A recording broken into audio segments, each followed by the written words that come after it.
Hi, welcome back to the Rod Chappell Show. I'm Nimrod Chappell, and it's a pleasure to have you with me again. This is a show where we bring real-life issues to real people in a way that they can use it. Today we have Karen Aroesty with us from the Anti-Defamation League. She's a powerful person, and it's a real honor to have her with us. Karen, thanks for being with us. Thank you, Rod. It's good to be here. Thanks. Well, can you tell us a little bit about yourself? Well, I've been with ADL now for 16 years. Okay. I started out life in, not dissimilarly from you, doing civil rights law practice. That's right. And came to ADL as a volunteer at a time when things were a bit more quiet than they are now in the mid-90s, and started officially as on staff in 2000. And then in 2001 we had 9/11 and all the things that kind of have shaped our world since then. And in 2008 we had the economic collapse and all the things that have shaped our world since then. And probably most recently for us in the last almost 2 years, we had the shooting at the JCC in Overland Park by a white supremacist of three wonderful Christian folks who he thought were Jews. Right. And then all of the issues that sort of blew up around Israel over that summer. And then August 9th, 2014, we had the shooting of Michael Brown in Ferguson. Right. And I would say those things have pretty much characterized the work of the agency for the last 2 years. Technically we have a two-part mission. Okay. Which is to stop the defamation of the Jewish people. And the second part is to secure just and fair treatment to all. If you ask what we do, my basic answer is we are a civil rights and human relations agency informed by a Jewish lens. Nice. And this is our 103rd year. Oh, fantastic. And my office is, which is housed in St. Louis, covers all of Missouri and the greater Kansas City area, the eastern part of Kansas, and then the southern half of Illinois. Oh, wow. Okay. And is the Anti-Defamation League kind of regionalized in that way? So there are many other offices throughout the nation? There are 29 offices. So closest to us north is Chicago. We have 3 offices in Texas. We have 4 or 5 in California, Boston, Atlanta, Denver, Florida, Washington, D.C., New York. Wow. The Jewish population in the United States really mostly comes out of Los Angeles, Chicago, Boston, New York, and the state of Florida. That covers probably 82% of the Jewish population in the United States where they're housed. So the community in this region, so the large communities are in the St. Louis metropolitan statistical area, probably about 60,000, give or take. Okay. Kansas City, God, I'm not sure I know the Kansas City numbers, something less than 20. I would think. Okay. Handful of folks here in Jeff City. Handful of folks in Joplin, Kirksville, Cape. Yes. The east side of East St. Louis and that sort of St. Clair County area in southern Illinois. People spread out. Oh yeah. But it's an interesting group of folks, but I would say that 85 to 90% of the work we do is outside the Jewish community. Right on. It's kind of the same way with other organizations like the NAACP. And a lot of the work that you do that will benefit people in your organization will also benefit Americans and non-Americans, people, the human race, outside of the organization as well, right? And that's an imperative because I don't have a very large office staff. So when I get things done, it's because I do it in partnership. Right. And I know it sounds kind of trite, but if one of us is a target, all of us is a target. Right. And we've got to work together against the majority as minority communities. I think the really tough part of the conversation, though, right now what's that? Is in this post-Ferguson world is really looking seriously at the Black-Jewish relationship. Right. Which I think, and I may provoke some people, which I have been known to do before. That's all right. I'm not sure that the Jewish community has taken care of its relationship with the Black community since the civil rights, what is traditionally known as the civil rights era. I think we've taken it for granted. Right. I think we can't have the luxury of saying anymore that we were with you in Selma. Right. Because for the folks who are doing, anti-racism work now as activists, they don't have much memory of that. Right. And the Jewish community in the world is perceived as white before they're perceived as Jewish. And so I'm a huge proponent of the force that I call structural racism. Yes. And in the structural racism world, Jews have received the advantage of being white over the years. I agree. And even though global anti-Semitism is pretty high, and Jewish folks in the United States even do experience the microaggressions that other minorities do, Right. we still get the white bits better Sure. than folks who are on all the range of, people of color. Right, right. And I imagine some of the ways that plays out is, certainly people of color complain about racial profiling in the state of Missouri. Recorded for over a decade that it occurs. We know what's happening. We know where, who's doing it. Still nothing's happening. But I understand that it's hard to see faith through the passenger side or through the front window, right? It's not worn as a skin color. That's right. So I understand that. That's right. Well, what do you think needs to happen next to improve relations? I think people need to be willing to take risk, and I think they need to be willing to be vulnerable. There's my favorite commentator on these issues now is a guy named Jay Smooth out of New York. Do you know his work? I am aware of Smooth. Okay, so Jay Smooth, who's a hip-hop DJ, WBAI, and who, by the way, his piece, and I'm not sure where it is airing right now, I saw it on YouTube, about Macklemore and Lewis's new song on white privilege. Right. That's, by the way, a really good piece that people should see. It's worth sitting, it's like 18, 20 minutes, but people should really watch it. It's really worth it. Because why does this white rapper, group get to sort of comment in a way that really is appropriate, makes sense, when hip-hop really was created for blacks, by blacks, at a time when those issues in the black community in Compton were very high, were very acute.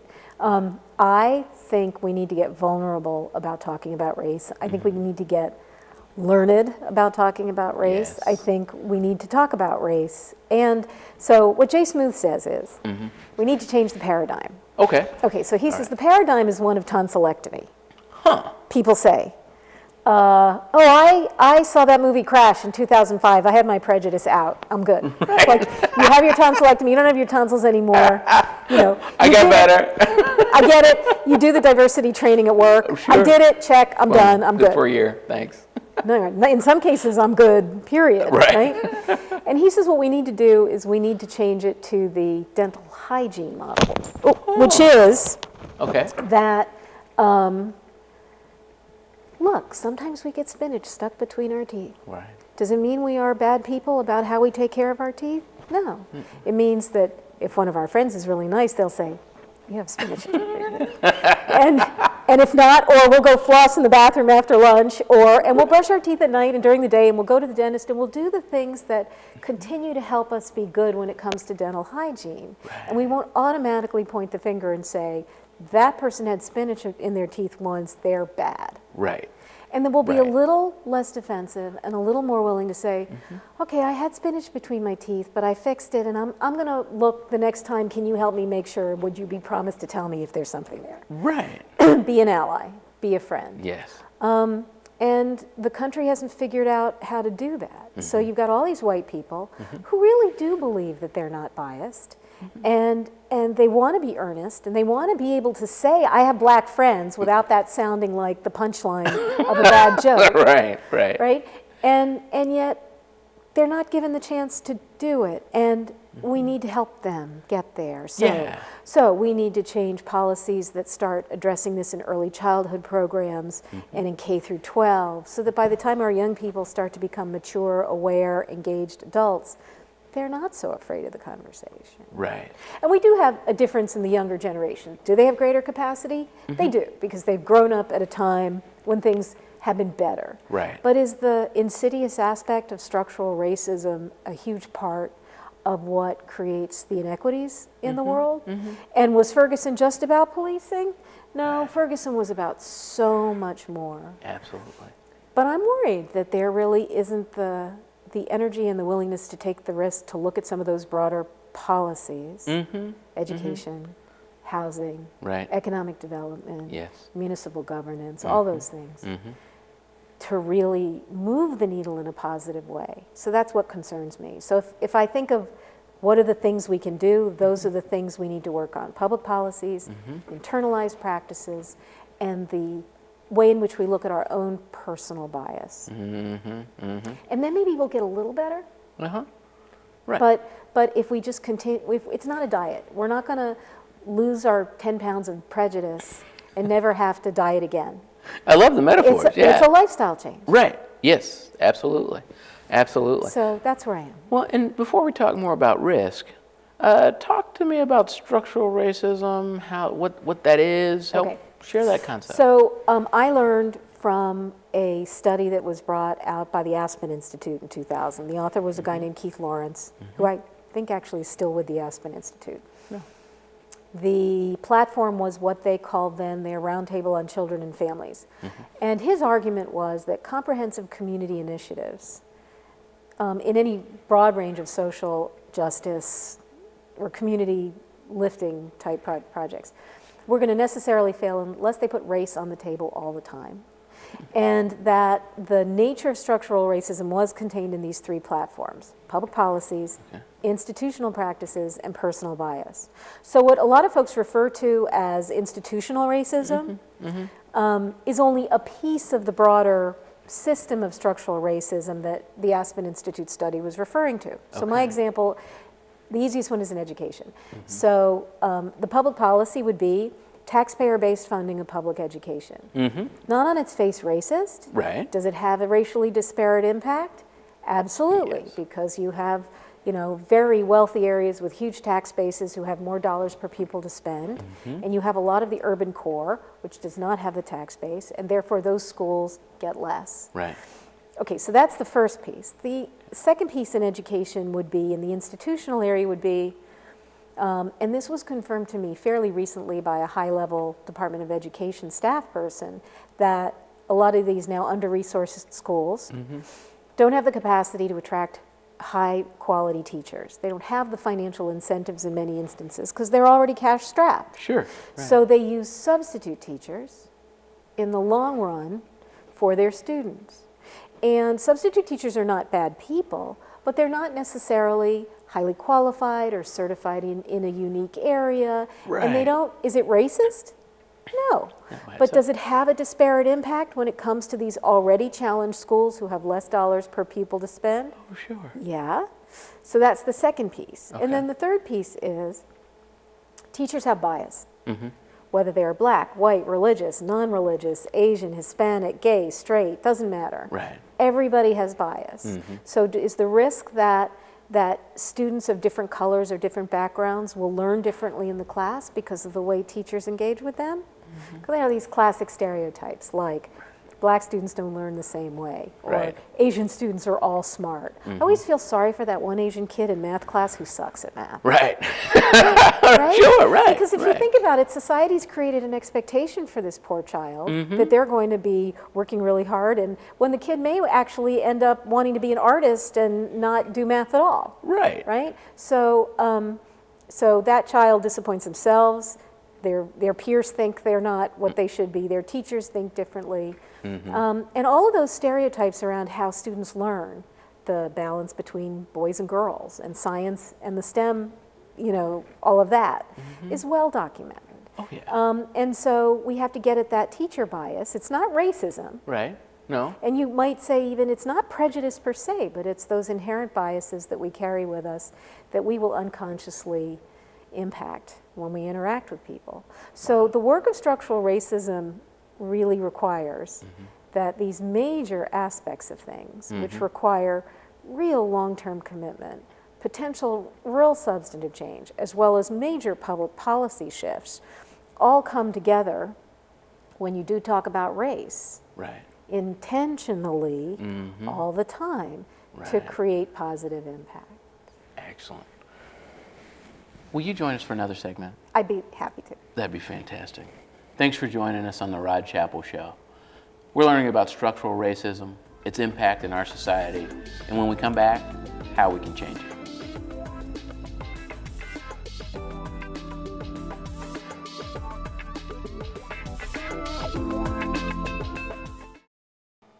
Hi, I'm Jessica Ash Schulte with Dreams to Reality.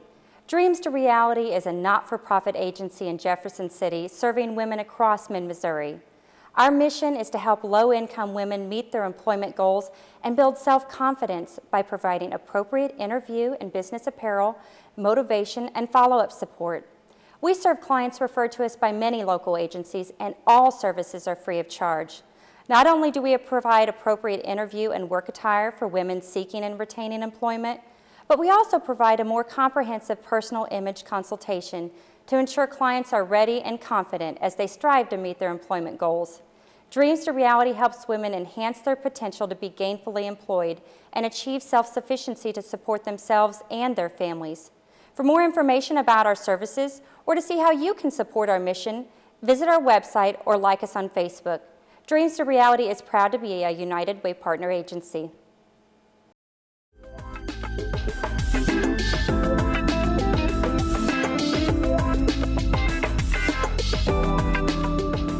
Welcome back to the Rod Chappell Show. I have to tell you, it's a real pleasure to have Karen Aroesty with us from the Anti-Defamation League here in Missouri. We're talking about structural racism and some of its effects. In the last episode, we went through an example of how that plays out in the educational system. Let's talk a little bit about the transportation issue and how that can have an effect. We were just talking about an economic project, a mall, and normally you would expect that to have a higher impact on people who may not have the same skills, right? But it actually turned out that the mall was hiring people who were directly in that community because other folks couldn't get there. Right. And then again, you have that classic impact, which is you have the black community, they want the jobs, they're perfectly qualified to do any of those jobs and more, but they have to, it's what, an hour and a half, an hour and 45 minutes to get from City of St. Louis out to where West County Mall was, for instance. There wasn't a subway route that way, the buses were inconsistent, you know, the cost is also an issue, and the idea is to facilitate the capacity of creating the diversity and the opportunities so you can really have inclusion and lift up communities, not keep them in places where they won't have that same opportunity, because of course it's where all the white people are, where a lot of the developers want to develop these projects because that's where the economic capacity is. Sure. That's another fallacy, by the way, because if the stores are the right kinds of stores, they're going to basically attract a whole range of people. But unless you do really have race in your mind, or you really are geared towards saying, I really want to maximize my capacity as a business person to make a profit, I'll be as expansive as I can. Right. Most folks are going to look through their own narrow lens. So the double whammy is there, not just in transportation, but also in economic development generally. Right, right. That's part of the whole structural racism pie. So if you were going to do it properly, you'd need really enormous political will. You need some leadership that is not afraid to take risks, that sees the value of that expansiveness, that sees the capacity to make perhaps a bit more investment, pay off in the end in the long run, because the thing will feed itself and it will benefit the whole community. Right. But we don't do that in this region. We have the north side and the south side, and you could cut that by color. You could talk about the things that came out of Ferguson relative to all of these 91 little municipalities in St. Louis County and say, how did that happen? Well, because certain people said, I don't want to be with those people, I want to create my own little place. And so everybody did that. And then does anybody want to give up their power and privilege? No. Well, and that's a huge issue. I mean, I know that there are initiatives to bring, those different municipalities together, but on the one hand, you say, hey, this is redundancy, almost like having 117 counties throughout the state. Correct. I'm just saying. But, but again, nobody wants to give up their piece of the pie, That's right. even if it doesn't work. And their response, which is not an unreasonable one, is to say, I didn't actually do anything wrong. That's right. I'm just doing my job. I'm serving the community. Well, we need to get beyond that. Yeah. Because creating substantive change is going to require that some people are willing to say, okay, I get it. It does mean I have to give up something that I have. But I might get something else in exchange or in return that would make me even more satisfied, and I'd have a better capacity to have broader community impact. Right, right. That's scary for people. It is. So I think that's part of why change isn't happening. But I think also when you look at the way race has played out in terms of population growth in this region, it's not where the political power is. Right. So why should I bother? They're not my constituency. I don't want to take that risk. That's right. And so nothing changes. So people say, well, yes, St. Louis City and St. Louis County should, merge together. And there are some grassroots efforts that I think are happening that are certainly valid. But will they be enough in and of themselves to have that broad impact? I'm not so sure. Right. The longer I've been doing this work, the more problem I've had with what I call my eyes bigger than my stomach kind of issue. And I really feel like we really need that very large change to happen. Right. That the incremental little pieces aren't really going to affect minority communities the way they really need the help. Well, and before we move on, because I want to talk about a real life application of some of this, some of the disparities we've been talking about, maybe even in the legislature, and what that means for people's lives. But the idea of risk, right? And I see this a lot. A lot of folks think that things are controversial. As lawyers, we know that the courts are to resolve disputes, right? But some people think, oh, well, if we go to court, we're being argumentative, we're being difficult, instead of, hey, are we trying honestly to get this issue resolved, right? Do you think that has the same or similar relevance in a discussion about race? I do. Technically, lawyers are also, since I am one. Yes.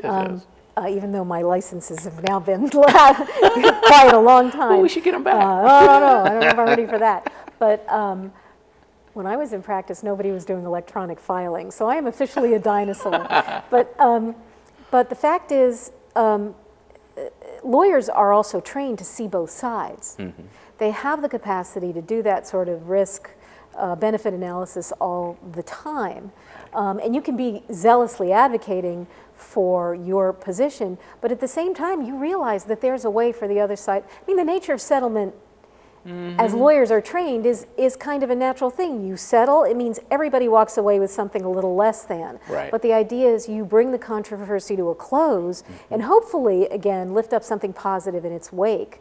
I don't think we've been able to get out the message to people in the community who have the capacity to make these policy changes that they really aren't taking risk. In the end, they may be giving up a little to get a lot more. Right. And if they were willing to make that commitment, and by the way, the other thing about, I think the post-Ferguson conversation here is, and frankly around the country is, for white people it's hard because it's been very much a conversation of, you are less than, you haven't figured it out, you need to understand it differently.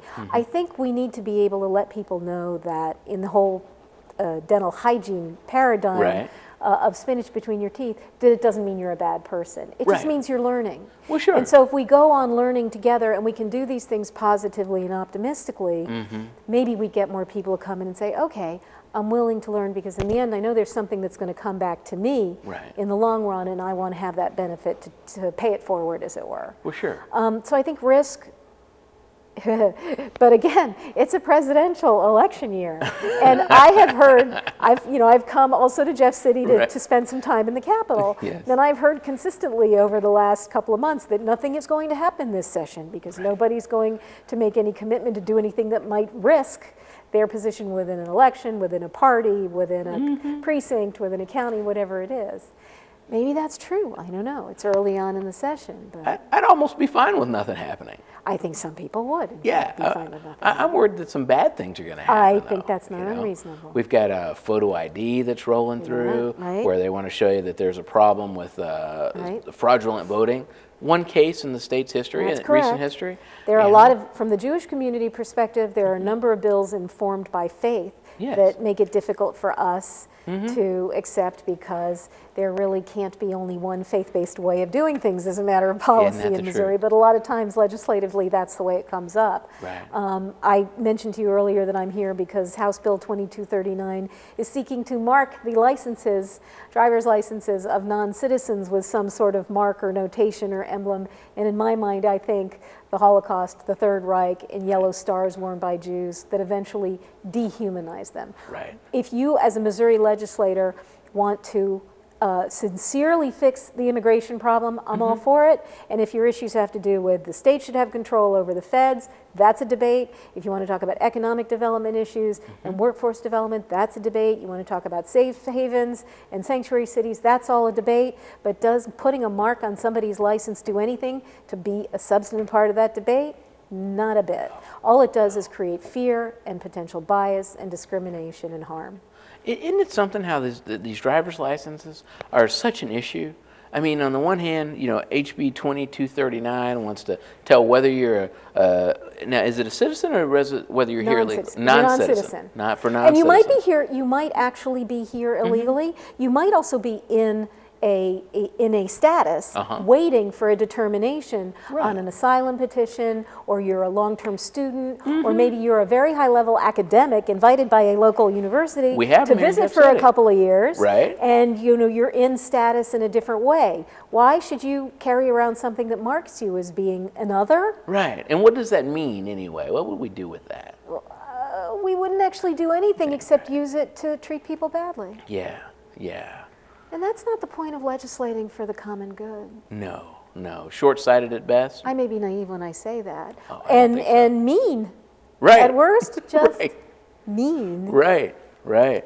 You know, well, let me just close by saying that, you know, we look at the real ID that the federal government tried to pass. Right. Missouri resisted it. We're not going to take your ID. But we keep trying to use the Missouri ID for purposes for which it was not intended. Right. Right? That's a real shame, and I hope we can get over it this legislative session. We'll see, right? Yeah. Waiting with bated breath. Oh, and again, if they did nothing, it'd be fine with me. Yeah, I understand that. Karen, thank you for joining us. I'm glad to be here, Rod. Thanks. Thank you for joining us on this segment of the Rod Chappell Show. We look forward to seeing you again.